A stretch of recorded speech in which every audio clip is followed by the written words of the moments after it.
किसान भाइयों, जिसके पैर में कांटा लगता है, यदि वो सो जाए और कल्पना करे कि कोई उसके कांटे को निकाल देगा,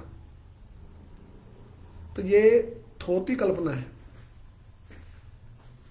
यदि कांटा लगने पर व्यक्ति स्वयं उसको निकालने का प्रयास करेगा तो दूसरे लोग भी उसका सहयोग कर देंगे और कांटा निकल जाएगा।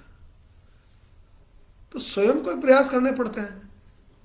हम स्वयं तो प्रयास करेंगे नहीं, हम सोते रहेंगे और कोई कांटा निकाल जाएगा, असंभव है। एक कहावत और मैं आपको चर्चा करना चाहता हूं इस समय। जो सोता है उसको मिलता है पाडा और जो जगता है उसको मिलती है पाडी। चंबल के दोनों तरफ जो गांव है, एक और राजस्थान के, दूसरी और मध्य प्रदेश के हैं। कई बार जब भैंस पाड़ी दे देती थी और सामने वालों को जानकारी हो जाती थी उसकी भैंस ने पाड़ी दी है और उसके भैंस ने पाड़ा दिया है, तो वो पाड़ा को लेकर जाता, चंबल पार करता, पाड़ी को उठाता, पाड़ी को रख जाता और पाड़ी को ले आता। उसी समय से कहावत बनी, सोते हुए को पाड़ा और जगते हुए की पाड़ी। अब आप तय करो, आपको पाड़ा चाहिए कि पाड़ी चाहिए। यदि पाड़ी लेनी है तो भाई हम सबको सचेत रहना होगा, जागरूक रहना होगा। और इसी का नाम है गांव बंद आंदोलन। ये गांव के स्वभाव के अनुकूल है। हमारा गांव का जो स्वभाव है वो लड़ाई झगड़ा करने का नहीं है, साथ साथ प्रेम और सद्भाव से रहने का है। यदि इसको हम कहें साहचर्य और साहचर्य के साथ समन्वय, एक दूसरे को सहन करते हुए जीना, ये हमारी जो जीवन प्रणाली है ये निराली है। इसी जीवन प्रणाली के आधार पर हमने गांव बंद आंदोलन का आह्वान किया और इस आंदोलन का अर्थ है गांव का व्यक्ति गांव में रहेगा, गांव का व्यक्ति आपातकालीन स्थिति को छोड़कर गांव से बाहर नहीं जाएगा। गांव में कोई भी यातायात के साधन चलेंगे तो हमको रोकेंगे नहीं, बल्कि हम उनमें बैठेंगे नहीं। इसी ढंग से हमारे जो गांव का उत्पाद है, फल फूल सब्जी अनाज दूध जो भी है, उसको हम बेचने के लिए गांव के बाहर नहीं जाएंगे। यदि किसी को गुणवत्तापूर्ण शुद्ध उत्पाद उचित दामों में चाहिए तो स्वागत है उनका, गांव में पधारे। उनके लिए भी अच्छा होगा, उनके स्वास्थ्य की रक्षा होगी। आप तो शहर से खरीद कर जो वो खा रहे हैं वो शुद्ध है कि नहीं है किसी को जानकारी नहीं होती। इसलिए हम पाम ऑयल खा रहे हैं, जो ऑयल है ही नहीं, उसको हम पाम के ऑयल के नाम से खरीद रहे हैं। मसालों में अनेक प्रकार की मिलावट हम सहन कर रहे हैं। तेल ये हमारे शरीर के लिए आवश्यक है, तो हम शुद्धता के आधार पर यदि सामान चाहें तो गांव पधारे, सामान ले जाएं। हमने बेचने के लिए मना नहीं किया है, तो हम बेचेंगे लेकिन गांव में रहकर, और इसी से हम पहुंचेंगे स्वयं के उत्पाद का मूल्य निर्धारण के अवसर तक। आज लोग ये कहते हैं कि भाई जैसे बाकी उत्पादक अपने मूल्यों का निर्धारण स्वयं करते हैं, अपने उत्पाद का स्वयं निर्धारण करते हैं मूल्य, आप भी करो। आपको किसी ने रोका है? ये सही बात है, हमको किसी ने रोका, हमने अभ्यास नहीं किया। तो वर्तमान युगानुकूल हमको ये अभ्यास करना चाहिए और इस अभ्यास के लिए हम सब प्रयास करेंगे और उसी का हमने नाम दिया है गांव बंद आंदोलन। अब तक हमने जितने भी आंदोलन देखे हैं, भारत बंद, उसके बाद में जो समाचार आएंगे दूसरे दिन यदि दुकानें सारी बंद हो गई तो भारत बंद सफल। यदि दुकानें आधी अधूरी बंद हुई तो आंशिक सफल, और दुकानें बंद नहीं हुई तो विफल। तो सफल, विफल, आंशिक सफल, ये सब निर्भर हो गया दुकानों पर ही। इसलिए बार्गेनिंग पावर, मोल भाव की शक्ति, ये आ गई बाजार के पास, शहरों के पास, और हम उससे रह गए विरत। इसलिए आज भी गांव की स्थिति दयनीय है, शहरों की तुलना में कमजोर है। आज वहां साधन सुविधा नहीं है जितने शहरों में। तो शहरों के बराबर साधन सुविधा भारतीय संविधान के अनुसार तो होनी ही चाहिए। वहां तो समानता की बात कही है। तो यहां भारतीय संविधान के प्रावधानों का उल्लंघन करते हुए हमने ऐसी रचना की कि शहर वालों को तो शिक्षा, स्वास्थ्य वो स्वतः ही मिल जाए और गांव वालों को उसके लिए लड़ते रहना पड़े। ये जो स्थिति है, इस स्थिति को दूर करने के लिए ही हमने चाहा है गांव बने शक्ति केंद्र। और एक ने, हमारे दिल्ली के एक मीडिया कर्मी ने लिखा, यह आंदोलन गांव के पुनर्जागरण का अभियान है। तो ये गांव के पुनर्जागरण के लिए आंदोलन है, ये छोटी बात नहीं है। ये पूरे दुनिया में हमारे देश को नंबर 1 बनाने का आंदोलन है। और ये भी शांति से, गांव में रहते हुए। पहले तो हम लड़ाई के लिए कमाई छोड़ते थे, अब इस नए मॉडल से हमको लड़ाई के लिए कमाई छोड़ने की आवश्यकता नहीं रही। हम कमाई और लड़ाई ये साथ साथ कर सकेंगे। जो गांव में रहेगा वह स्वयं अपने खेत में काम कर सकता है, घर काम कर सकता है, बाहर काम कर सकता है। तो काम भी करो और अपने आक्रोश का व्यक्त भी करो। तो आक्रोश के व्यक्त करने का नाम ही होता है आंदोलन, और अलग चीज नहीं होती। और एक काम और, प्रेम सद्भाव के साथ हम जन समर्थन जुटाएंगे। ये जो हमारा विचार है, ये विचार ही इस आंदोलन को सशक्त बनाएगा और आगे तक ले जाएगा, सफलता तक। इसलिए हमने कहा गांव बंद आंदोलन ब्रह्मास्त्र के समान है। ब्रह्मास्त्र से हर काम सफल होता है, ब्रह्मास्त्र कभी विफल नहीं होता। लेकिन ब्रह्मास्त्र चलाने के पहले साधना करनी पड़ती है, और उस साधना के लिए ही 41 जिलों तक संदेश पहुंचाने के लिए 6 जनवरी से 13 जनवरी और 16 से 27 जनवरी तक निरंतर प्रवास किए राजस्थान के। सब जगह लोगों से संवाद किया और उस संवादों में अच्छी बात मिली। और इसी का एक और उदाहरण बताऊं मैं, हमारे अनेक किसान प्रतिनिधियों ने कहीं 7 दिन की जागृति रथ यात्रा टोंक से शुरू की। उसी ढंग से जोधपुर वालों ने 3 गाड़ियों से 5 विधानसभाओं में 1 लाख पैम्पलेट वितरण किए, लगातार चले, और कल उसका समापन हुआ भोपालगढ़ में। बड़ी बात है। यही स्थिति अलवर में, जो नए जिले बने, खैरथल, तिजारा, लगातार पैदल भी, वाहनों से भी लोग चले, गांव तक पहुंचे, गांव में जाकर लोगों से संवाद किया। इसी प्रकार की स्थिति कोटपुतली बहरोड की रही। ऐसे अनेक जिले आज जहां यह आंदोलन स्वतः स्फूर्त चला है। अभी दूधूवाड़े देखो, कोई 50 से ज्यादा गांव में घूमे आए, उनका भी रथ चल रहा है। तो कहीं रथ से, कहीं पैदल, कहीं मोटरसाइकिलों से आज लोग स्वतः अपने अपने स्थान पर प्रयास कर रहे हैं गांव बंद को सफल बनाने के लिए। और ये सफलता इसी पर निर्भर करती है कि इसमें भागीदारी करने वालों की संख्या कितनी है। तो जानकारी पहुंचाने का काम तो हमारा था, हम सब ने मिलकर ये जानकारियां पहुंचाई। और अच्छी बात यह है कि अब गांव वाले स्वतः ही इस आंदोलन को सफल बनाने के लिए संकल्प ले रहे हैं। अनेक गांव से टेलीफोन आए, मोबाइल आया, संदेश आया। हमारे गांव ने गांव बंद का संकल्प लिया है।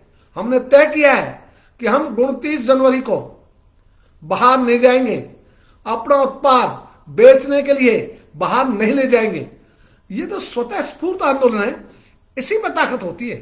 तो स्वतः स्फूर्त आंदोलन की ताकत, ये सबसे बड़ी ताकत होती है। इसमें जन समर्थन सबसे ज्यादा होता है।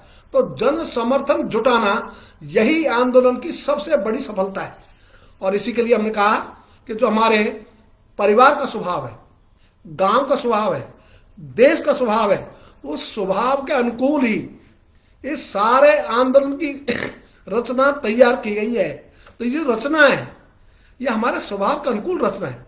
इसलिए लोगों ने इसको बहुत पसंद किया, बहुत अप्रिशिएट किया, और लोगों ने कहा यह आंदोलन सही है। हम गांव में रहते हुए भी हमारी लड़ाई लड़ सकते हैं, न खर्चे की जरूरत, न बाहर जाने की जरूरत, न लड़ाई झगड़े की जरूरत, और न द्वेष की जरूरत, न बैर भाव की जरूरत। तो प्रेम से लड़ेंगे। तो ये जो हमारा विचार बना, इसका आधार था किसी भी प्रकार की टकराहट नहीं हो। टकराहट की संभावना को शून्य करने का नाम है अहिंसक आंदोलन।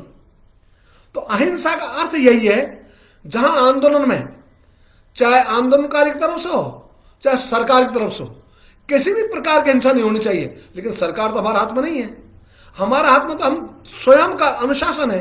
इसलिए सरकार किसी भी प्रकार की हिंसा करे तो उसको सहन करेंगे, उसका प्रत्युत्तर चुप रह कर देंगे, जनमत जुटा कर देंगे।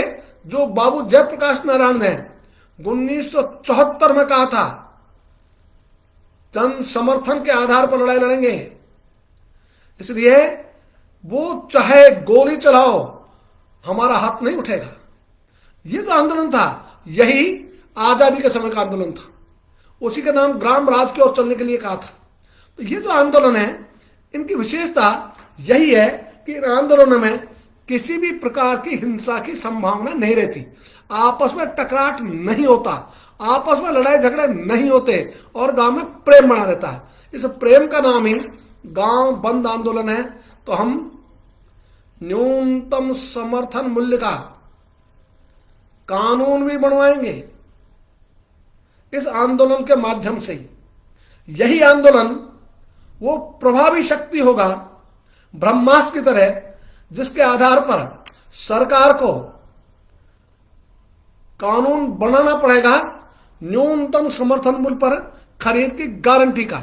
और ये आंदोलन दूदू से शुरू हुआ, और दूदू से शुरू होकर पूरे देश में पहुंचा 2010, और अभी है 2025।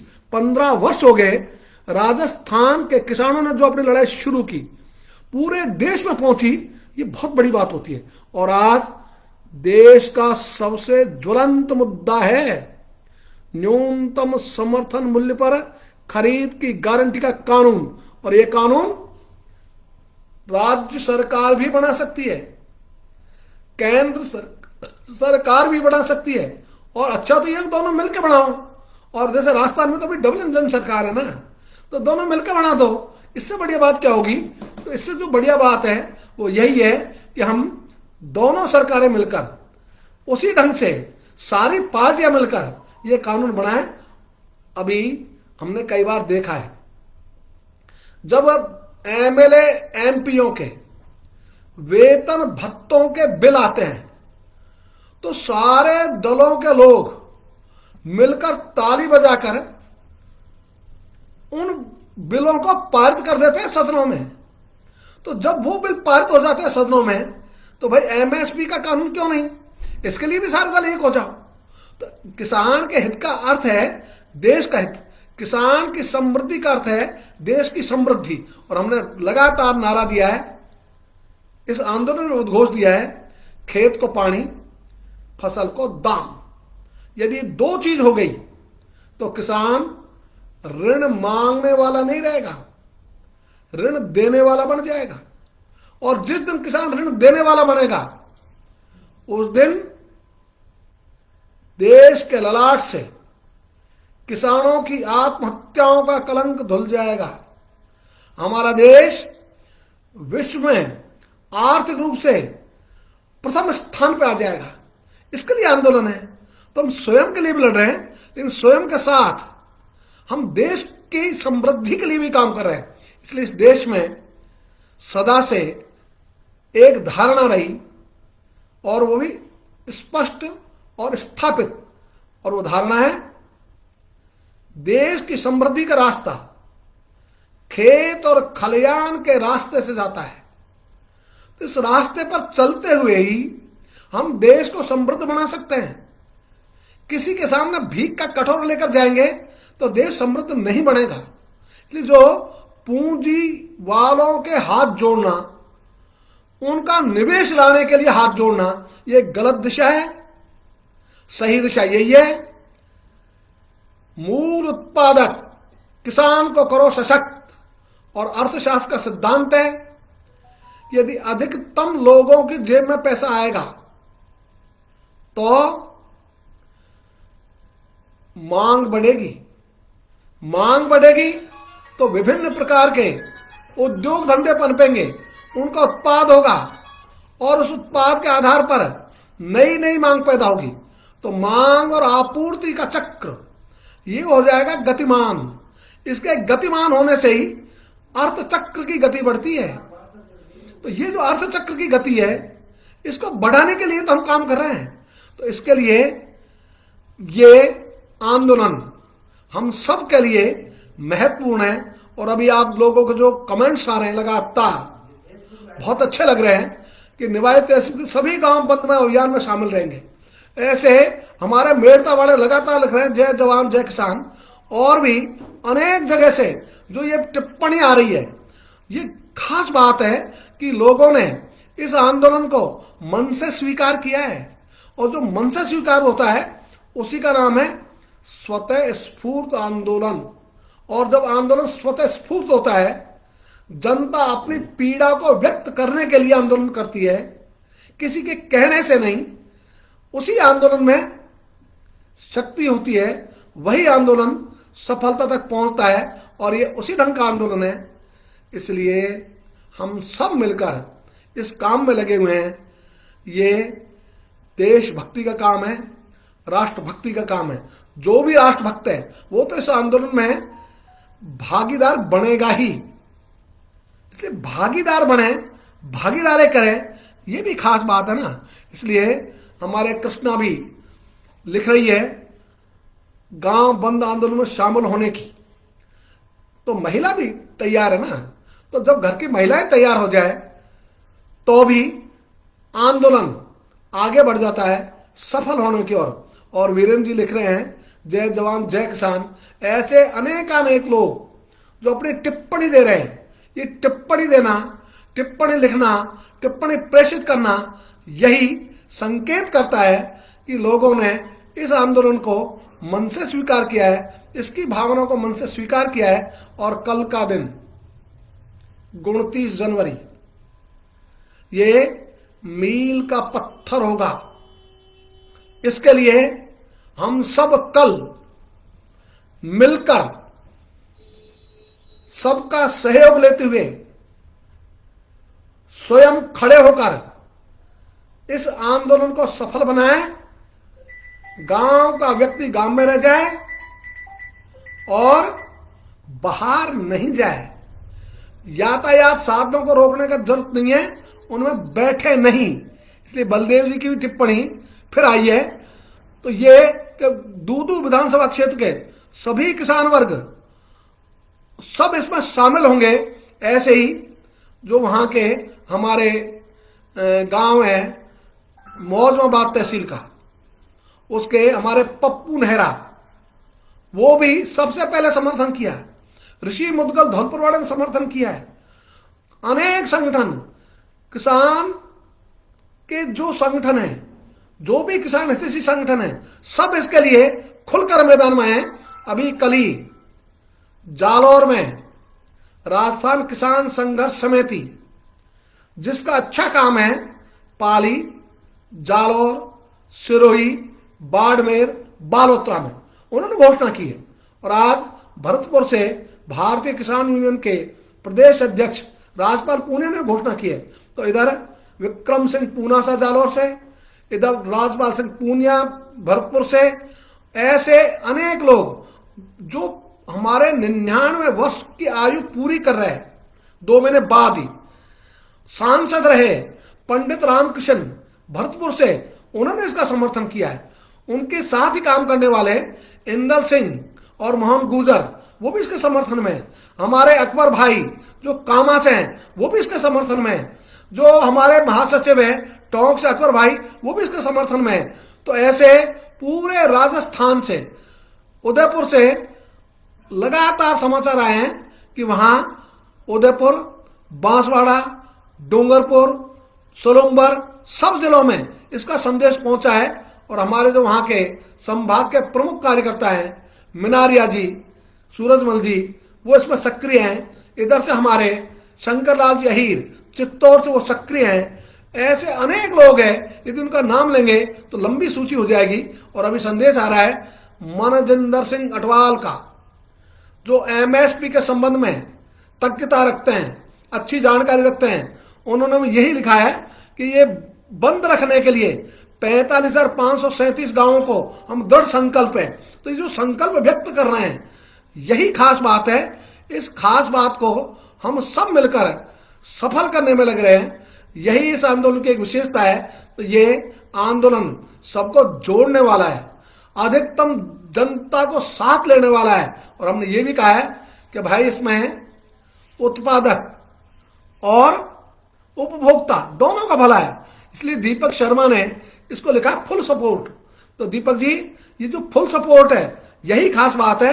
तो फुल सपोर्ट इसलिए कि आज जो मूंग की दाल खरीदता है उसे कम से कम 120 रुपए चुकाने पड़ते हैं 1 किलो के, और जो मूंग बेचने वाला है उसको आज 50 रुपए मिल रहे हैं। तो 50 रुपए मिलने वाला जो धारणा है, जो स्थिति है, भाई एक मूंग के 2 टुकड़े करें, यही तो दाल है ना। कितना खर्चा होता होगा? लोगों ने कहा रुपया हो जाता होगा, 2 रुपये हो जाता था, किसी ने कहा 10 पैसे ज्यादा नहीं होते। लेकिन चलो इसको 10 रुपए मान ले, तो भी यदि मूंग 50 रुपए किलो में खरीदे गए तो उपभोक्ता को दाल मिलनी चाहिए 60 रुपए। तो ये ओम प्रकाश जी बेनीवाल जो ब्यावर जिले से है, जैतारण से है, जैसलमेर में उनका काम है, बाड़मेर उनका काम है, वो भी यही बात लिख रहे हैं। और दशरथ सिंह चौहान जो पलई से है, उन्होंने तो पहले भी लिखा है कि हमारा पलई गांव कल सबसे आगे रहेगा। तो गांव में होड़ है आगे रहने की। ये जो हमारी शक्ति है, इस शक्ति के प्रदर्शन के लिए ही ये 29 जनवरी का दिन खास है। और इस खास दिन यदि हमने एक संदेश पहुंचा दिया तो ये किसानों के लिए, देश के लिए शुभ होगा। और आगे हम बात छोड़ते हैं सरकारों पर, जिन्होंने न्यूनतम समर्थन मूल्य पर खरीद की गारंटी का कानून बढ़ाने के लिए पहले से घोषणा की हुई है। उस समय किसानों ने मांग नहीं की थी, बिना किसानों की मांग के ही जो सरकार ने घोषणा की है कि हम न्यूनतम समर्थन मूल्य पर कानून बनाएंगे, तो ये 1997 से कई समिति, आयोग, संस्था भारत सरकार ने लगातार आश्वस्त किया है।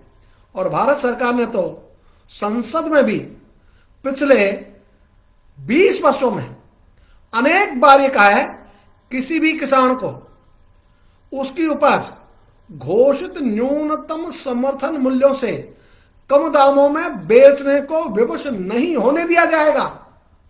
और इसलिए हमारे माननीय प्रधानमंत्री जी ने कहा है एमएसपी मोदी की गारंटी है। तो हमारे देश के प्रधानमंत्री की गारंटी है, वो व्यक्ति नहीं है, वो एक संस्था है। हमारे देश के मुखिया हैं, उन मुखिया की गारंटी वो सफल होनी चाहिए। ये हम सबका काम है।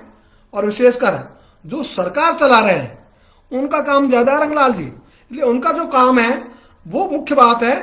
तो उस काम को पूरा करना, इसका काम रामजी लाल जी हम सब ने यही कहा है कि ये जो काम है, हमारे प्रधानमंत्री जी की आवाज, हमारे देश की आवाज है जो दुनिया में पहुंचती है। यदि दुनिया को ये जानकारी हो जाए कि हमारे प्रधानमंत्री की गारंटी तो विफल है, उनकी गारंटी सफल नहीं है, तो हमारी साख क्या बचेगी देश की? तो साख को बट्टा लग जाएगा। हमारे रिजर्व बैंक ऑफ इंडिया के गवर्नर जो गारंटी देते हैं मैं धारक को 500 रुपए अदा करने का वचन देता हूं, उस गारंटी के आधार पर एक कागज के टुकड़े से 500 रुपए तक का सामान खरीदा जा सकता है। तो जो एक गवर्नर की गारंटी इतना काम करती है, जिसकी नियुक्ति में हमारे देश के माननीय प्रधानमंत्री जी की महत्वपूर्ण भूमिका होती है, तो प्रधानमंत्री जी की गारंटी होते हुए भी किसानों को अपना मूंग 1 क्विंटल पर 35 रुपए घाटा उठाकर बेचना पड़े, उड़द 1400 रुपए का घाटा, सोयाबीन 892 रुपए का घाटा और मूंगफली 1600 लेकर 2000 रुपए तक का घाटा। ये जो घाटा है ये क्यों उठाना पड़ रहा है गारंटी के बाद भी? फिर चाहे चना हो चाहे सरसों हो, तो जो भी उत्पाद है जिनका न्यूनतम समर्थन घोषित किया जाता है, उनका भी दाम किसानों को नहीं मिले और वो दाम ही नहीं मिले जिसको न्यूनतम समर्थन मूल्य कहा जाता है, फिर गारंटी का अर्थ क्या है? कि हम सबकी चिंता का विषय है कि हम हमारे देश की साख को बचाएं। देश की साख को बचाना हम सबका काम है। हमारे प्रधानमंत्री ने जो गारंटी दी है वो एमएसपी किसानों को मिले ही, और इसीलिए अभी माननीय प्रधानमंत्री जी ने एमएसपी के लिए जो कमेटी 12 जुलाई 2022 को बनाई, उसी के उपसमूह ने 21 अप्रैल 2023 को अनुशंसा की है कि न्यूनतम समर्थन मूल्य को रिजर्व प्राइस घोषित कर दिया जाए, आरक्षित मूल्य बना दिया जाए। मंडियों में जो भी नीलामी बोली शुरू हो वे एमएसपी से ही शुरू हो। ये जो रिकमेंडेशन है, ये जो अनुशंसा है, ये तो भारत सरकार की कमेटी की है। उसके पहले भी कृषि लागत एवं मूल्य आयोग भी यही बात कह चुका है। तो लगातार सरकार बोल रही है, तो सरकार की कथनी करनी में अंतर नहीं रहे, इसी से तो विश्वास पैदा होगा ना। कथनी करनी में अंतर रहने से तो अविश्वास पैदा होता है। तो देश में विश्वास नहीं होना चाहिए, विश्वास पैदा होना चाहिए। तो ये विश्वास पैदा करने के लिए ही हमारी सरकार को दायित्व है कि वे उनकी घोषणाओं को पूरा करें, जिससे कथनी करनी में अंतर नहीं रहे। इसी के लिए आंदोलन है। इसलिए कोई किसानों की मांग नहीं है, तो सरकारी की घोषणा है, तो सरकारी घोषणा है उनको तो पूरा करो।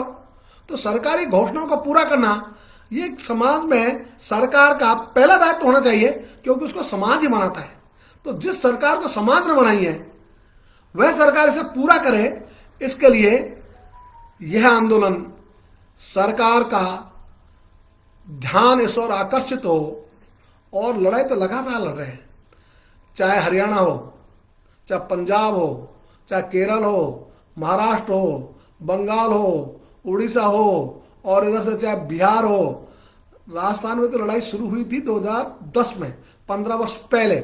आज वो लड़ाई देशव्यापी मुद्दा है। तो दूर दूर से शुरू हुआ संघर्ष संग्राम आज पूरे देश का संघर्ष है, पूरे देश का संग्राम है। ये कम बात है क्या? तो 15 वर्षों में हम वहां तक पहुंचे, और आज स्थिति ऐसी है हर राजनीतिक दल को एमएसपी के संबंध में बोलना पड़ता है। अब मिलकर ये कानून बना दे तो सबसे बढ़िया बात होगी। इसलिए इस काम के लिए हम सब मिलकर कल के आंदोलन को, जो 29 जनवरी है, इसकी सफलता को हम अपना न्योछावर कर दें, तन मन धन। इसी से सफलता मिलती है, और इसी के लिए हम नारा जो हमारा है, रोकेंगे नहीं, बैठेंगे नहीं, बेचेंगे गांव में रहकर, गांव से बाहर नहीं जाकर।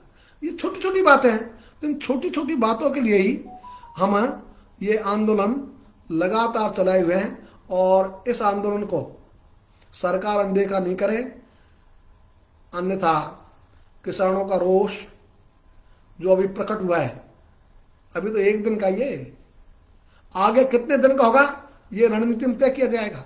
तो सरकार ये नहीं मान ले कि अंतिम आंदोलन है, ये तो आंदोलन की शुरुआत है, ये तो फिल्म का ट्रेलर है। ट्रेलर देख ले सरकार, इस ट्रेलर को देखकर निर्णय कर ले, और ट्रेलर को नहीं देखे तो भी उनकी खुद की बात है। तो उनकी घोषणा है, उसकी घोषणा को पूरा करे, इससे बढ़िया बात क्या होगी। आप सब इस लाइव में जुड़े, इसके लिए मेरी ओर से, किसानों की ओर से आप सभी को बहुत बहुत धन्यवाद। तो हमारा आधा घंटा का ये संवाद ये पूरा हो रहा है। आप सब लोगों ने जो कमेंट्स दिए हैं, शेयर किया है, ये बहुत अच्छी बात है। तो शेयर करने वालों की भी, कमेंट देने वालों की भी, अब इसमें आ रहा है 37 कमेंट्स हो गए, 11 व्यूज हो गए और 40 रिएक्शंस हो गए। ऐसे ये जो चीज है, इसका अर्थ यह है कि हम इस आंदोलन को मन से स्वीकार कर रहे हैं। तो जिस आंदोलन को जनता मन से स्वीकार कर ले, उसको अनदेखा करना ये किसी के लिए भी अच्छा नहीं है। अगर ये वीडियो आपको पसंद आया है तो इसे लाइक जरूर करें। अगर चैनल अभी तक सब्सक्राइब नहीं किया है तो कर लें और नोटिफिकेशन पाने के लिए बेल आइकन भी दबा दें।